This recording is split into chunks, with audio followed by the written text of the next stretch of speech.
Welcome back, everybody, to another episode of the Weed News. I am your host, Mike Cannon. Yes, with another haircut. Yes, with another shape to my face. If somebody could actually kind of edit those together, just the transformation of my hair and jowls, that would be delightful. Sorry, I've been MIA for the last couple weeks. I've actually had a death in the family, which brings me to my first segment, What Not to Do While Weeded. Euthanizing your cat while high. I'm just kidding. What am I, some kind of fucking monster? I was sober and felt the entire thing. Either way, let's get started. I'm gonna start this week's episode off with a review, but not of a specific product, more like an idea, or a thing that a bunch of devices have.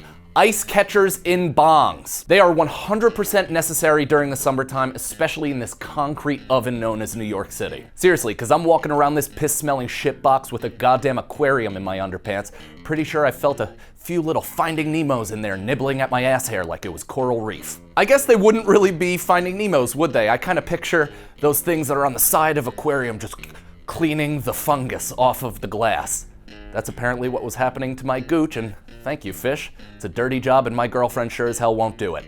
Also, weirdly enough, jock itch, completely gone, and it was bad. The last thing I want to do in this weather is ingest hot smoke that's going to make my body temperature boil over. That's the opposite of relaxation, and I'm pretty sure it's what is the cause of most hate crimes. It's like pounding a hot beer. Sure, I'm going to do it, but I'm most likely going to hit my girlfriend right after.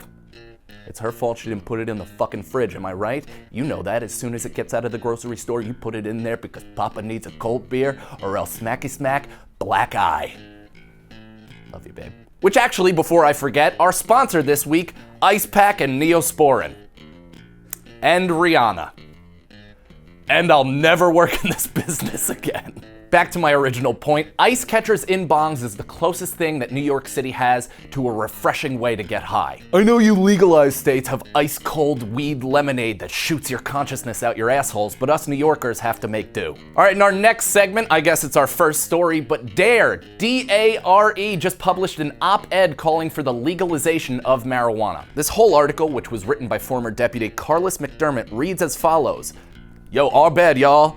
We spoke before we smoked. What it actually said was, anyone who suggests we outlaw everything dangerous to children would also have to ban stairs, Tylenol, bleach, forks, outlet sockets, and definitely alcohol. Those things harm children every day, but anyone championing that we ban them would be laughed at.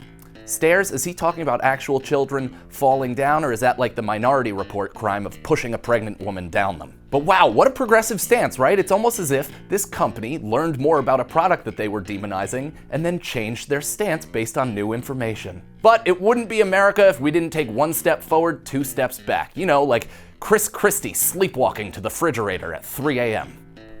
Just staggering. His weight probably shifts. It's like a waterbed, as if it was stood up and it kind of, you know, moves where it pulsates. Or maybe the Michelin Man if it had a circulatory system that was currently failing. A few days later, D.A.R.E actually removed the op-ed from their website. When questioned for comment, D.A.R.E director Ronald J. Brogan.